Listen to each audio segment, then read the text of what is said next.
नमस्कार, हमारा नाम है समरीन और आपने देखना शुरू कर दिया है लाइव सिटीज।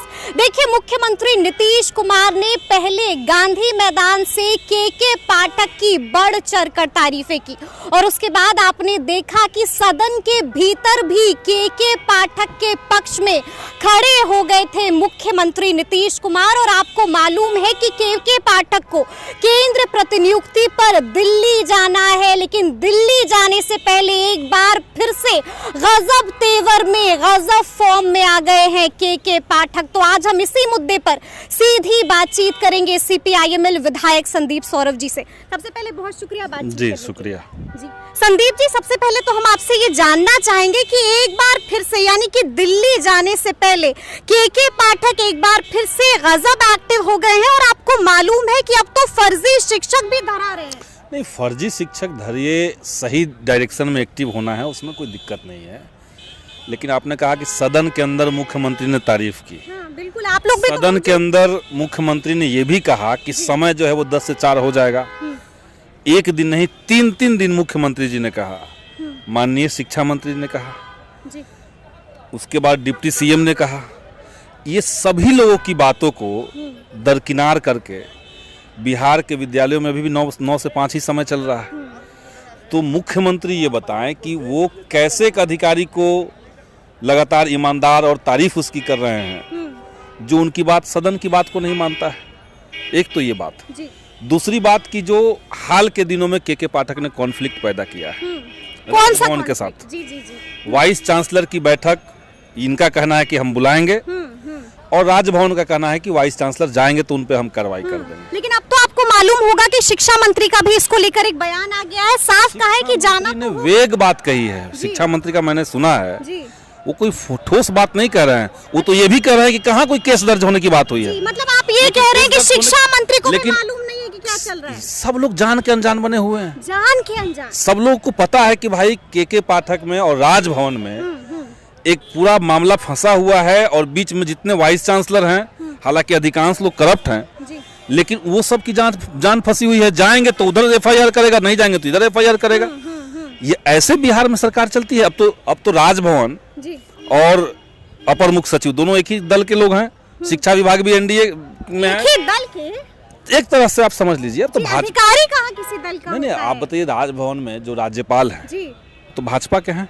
हाँ, लेकिन अब तो बिल्कुल नहीं, प्रधानमंत्री जब आकर के भाषण दे रहे थे औरंगाबाद में, हमने तो कभी नहीं सुना कि कोई राज्यपाल जाकर के कोई पॉलिटिकल मंच पे किसी के भाषण पे ताली बजा रहा हो। बजा रहे थे ना, बिहार के माननीय राज्यपाल तो बजा रहे थे ताली, आपने भी देखा होगा। तो पहले के समय में राज्यपाल का जो पद था वो संवैधानिक पद था। भाजपा ने उसको पूरी तरीके से राजनीतिक पद बना दिया है। तो अभी राजभवन भी उनके हैं, मुख्यमंत्री भी उनके हैं, शिक्षा मंत्री भी उनके हैं। अभी भी अगर कोई तालमेल नहीं बन पाएगा इनके बीच में, और इनके बीच में एक तरफ शिक्षक पिस रहे हैं, यहाँ पे मुख्यमंत्री ने कह दिया कि 10 से 4 जाइए, शिक्षा विभाग कह रहा है कि 9 से 5 जाइए तो कार्रवाई कर देंगे, उधर से वीसी को कहा जा रहा है। कुल मिलाकर के 2-3 विभागों के बीच की लड़ाई के मामले में पूरे विभाग को उलझा करके और असल जो मामला है उसको ढका जा रहा है। अच्छा, ठीक है, लेकिन आपको यहाँ पर तो तारीफ करनी पड़ेगी के पाठक की। आप लोग लगातार कह रहे थे, जब सक्षमता परीक्षा का आयोजन की बात हुई तो आप लोगों ने लगातार कहा कि बिना शर्त राज्यकर्मी का दर्जा मिलना चाहिए। लेकिन आपको मालूम है कि जैसे ही सक्षमता परीक्षा की शुरुआत हुई, बड़ा फर्जीवाड़ा पकड़ाया है। सक्षमता परीक्षा नहीं होती तो फर्जीवाड़ा उजागर नहीं होता। आप तो तारीफ कर दीजिए संदीप जी। अच्छा, ये बताइए कि आप लोग मीडिया में जुड़े हुए हैं, एजुकेशन कवर आप करती हैं, पहले से लोगों को नहीं पता था कि लगभग 70-80 हज़ार के आसपास शिक्षक ऐसे हैं जिनका सर्टिफिकेट फर्जी है? पकड़ाया किसकी वजह से? पकड़ाया है वो तो कोर्ट के पास, सरकार के पास उसका तो डिटेल है। पाठक जी एक्टिव हो गए, एक्टिव हो गए हैं, इनएक्टिव हो गए वो अलग बात है। अच्छा, लेकिन मतलब तारीफ नहीं करना है। तारीफ हम किस बात के लिए तारीफ करें? भाई, बड़ा फर्जीवाड़ा उजागर हुआ है। अब तो दो बोल तारीफ। जितना फर्जीवाड़े लोग अंदर बैठे हुए हैं, जितना उजागर नहीं हुआ उसको भी कीजिए। वहाँ पे किसी को कोई आपत्ति नहीं थी। कभी किसी शिक्षक आंदोलन ने ये नहीं कहा कि जो फर्जी टीचर है उनको बचा लेना चाहिए। कभी किसी नेता ने नहीं कहा। लेकिन सक्षमता परीक्षा के नाम पे जो हो रहा है वो तो गलत है। सक्षमता परीक्षा बना उजागर होने का वो अलग बात हो सकता है। अच्छा, आप किसी को पीट रहे हो और उसी में उसका कुछ सामान निकल जाए तो आप कहेंगे पीटना बड़ा बढ़िया है। तो सक्षमता परीक्षा के नाम पे जो हुआ, आपने सभी शिक्षकों को 3-3 जिलों की अनिवार्यता दे दी। सब लोग मना करते रहे, सरकार ने कहा कि हम इस पर बातचीत कर रहे हैं शिक्षकों के साथ, 2 दिन में रिजल्ट दे देंगे, आपको बताएंगे। 2 दिन से ज्यादा, आज 20 दिन हो गए। डिप्टी सीएम ने बुलाया था ना भाजपा चैम्बर में इन लोगों को, वो डिप्टी सीएम उनको सचिवालय में बुलाना चाहिए था, उनको डिप्टी सीएम के ऑफिस में बुलाना चाहिए था, उन्होंने भाजपा के कार्यालय में बुलाया। और भाजपा के कार्यालय से शिक्षकों को मिला क्या? एक झूठा जुमला, एक आश्वासन। झूठा जुमला और झूठा आश्वासन, ये बताइए। अच्छा ये बताइए केके पाठक, अभी भी उनका जो मांग था शिक्षकों के, जो पटना में भी हाल में आंदोलन हुआ था, उस मांग को पूरा नहीं किया गया है। 3 जिलों की अनिवार्यता समाप्त करने की मांग थी इनकी। सक्षमता परीक्षा अगर ले रहे हैं तो उसी कक्षा से उसी विषय के सवाल पूछे जाएं, ये भी मांग थी। और ये मांग थी कि आप ये कहिए कि वह सक्षमता परीक्षा में जो पास नहीं होंगे उनको भी हम नौकरी से नहीं निकालेंगे। बिल्कुल बिल्कुल, ये तीनों चीजों पे कोई चीज लिखित नहीं आया अभी तक। शिक्षा मंत्री ने कह दिया है कि नौकरी नहीं जाएगी, अभी तो सिर्फ रिकमेंडेशन। ये तो एक बात हुई, अब ये बात कहाँ हुई कि भाई हम 3 जिलों का विकल्प आपको नहीं मांगेंगे। अरे कोई पढ़ा रहा है कहीं पे, उसका परिवार वहाँ पे सेटल है, 2-3 साल 5 साल बाद उसका रिटायरमेंट होने वाला है, आप करें कि 200 किलोमीटर दूर जाकर पढ़ाना पड़ेगा, तो ये ठीक नहीं है। ये शिक्षा के लिए कहीं से भी उचित नहीं है। इससे कोई शिक्षा का कल्याण नहीं होना है। कल्याण नहीं तो यही आपसे कहेंगे कि केके पाठक के जितने फैसले, पुराने नियमों को सख्ती से पालन करने वाले फैसले थे, वो फैसले अच्छे थे। जैसे पुराने समय से ही नियम था कि शिक्षक अपने टाइम से स्कूल जाएगा, टाइम से स्कूल से लौटेगा। पहले से नियम था कि 75% अटेंडेंस बच्चों का चाहिए। ये सब नियम पहले से थे। इन नियमों को ठीक से पालन कराने के अलावा उन्होंने जितने नए फैसले लिए हैं, जितने भी नए फैसले, वो या तो विवादित हैं, या तो अलोकतांत्रिक हैं, या तो टीचर्स को प्रताड़ित करने के उद्देश्य से लिए गए हैं। जैसे गर्मी की छुट्टी आने वाली है, कह दिया गया है कि सभी शिक्षकों को गर्मी की छुट्टी में भी हर दिन स्कूल जाना पड़ेगा, और बच्चे नहीं जाएंगे तो शिक्षक जाके करेंगे क्या?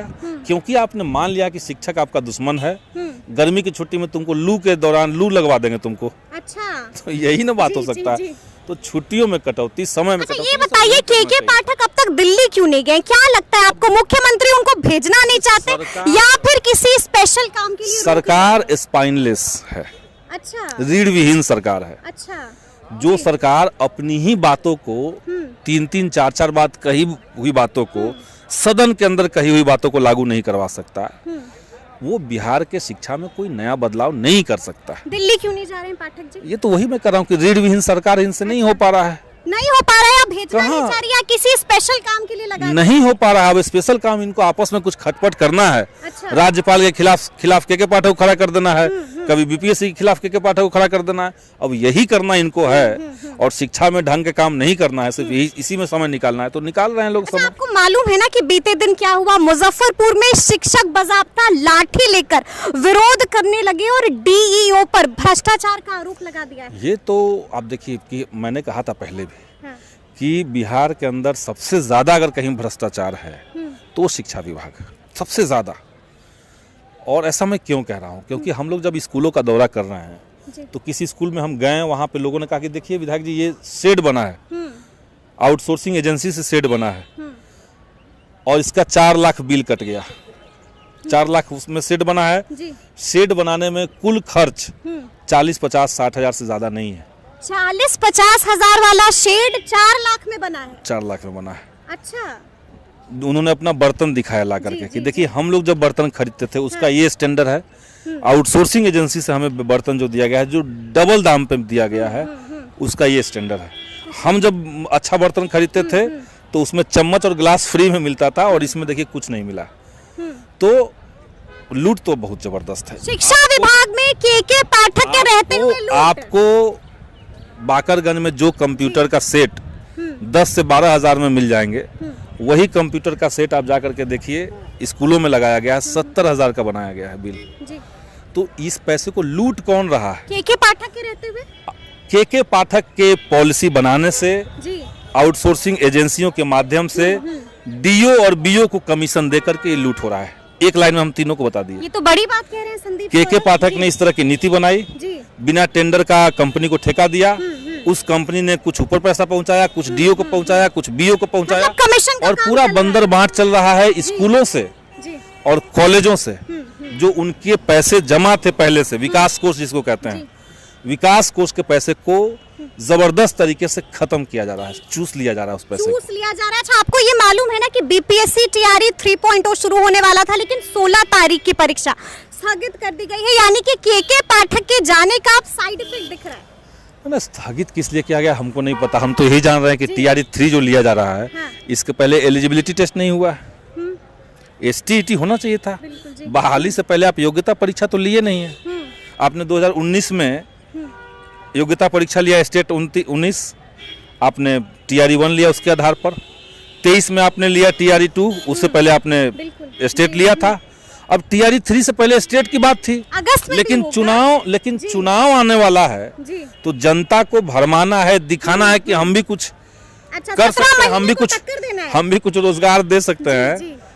तो पुराना जो महागठबंधन की सरकार था उसका आप नकल कर रहे हैं, लेकिन नकल के लिए भी अकल चाहिए। तो आपको तो ये अकल नहीं था कि एसटीईटी पहले लेना चाहिए, तो आप डेट बढ़ा रहे हैं फर्जी में। अच्छा, क्या लगता है, आखिरी सवाल है संदीप जी, क्या लगता है शिक्षा विभाग में केके पाठक के नहीं रहने से क्या बड़ा प्रभाव पड़ेगा? आज तक केके पाठक नहीं थे तो क्या था शिक्षा विभाग में? क्या नियुक्ति रुक जाएगी? नहीं, कुछ नहीं होगा। परीक्षा स्थगित होनी शुरू हो गई है, आप देखिए। कोई विभाग लोकतांत्रिक तरीके से नियम कानून से अगर चले तो क्यों कोई दिक्कत होगी वहां पे? हमेशा लोगों को क्यों लगता है कि कोई तानाशाह आएगा तभी हम सुधरेंगे? और अगर नीतीश जी को ये लग रहा है कि केके पाठक आने से शिक्षा में सुधार हुआ, तो आप 17 साल से थे बिहार में, सरकार में आप थे।